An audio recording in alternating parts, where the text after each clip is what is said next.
Welcome to Not Milk Never Milk. Subscribe if you're lactose intolerant. You begin by ensuring Node and NPM are ready. This saves time later. Once done, create a project folder and run npm initY to get package. JSON set.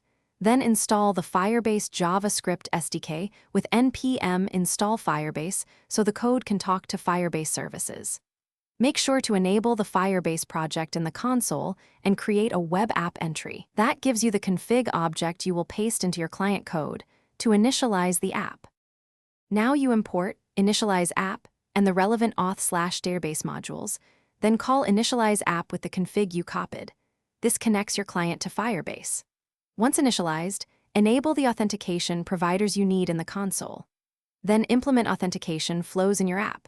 For example, use sign in with pop-up for OAuth or sign in with email and password for email sign-in, and handle on auth state change to react to user state. This structure keeps security rules and client state synchronized.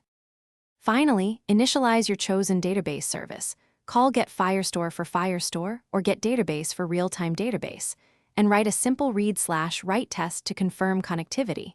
Make sure you set appropriate security rules and test them with authenticated and unauthenticated clients. This prevents accidental public writes. Once complete, monitor console logs and network requests to verify Firebase endpoints respond. If things go wrong, a common fix is checking that the config values, API key.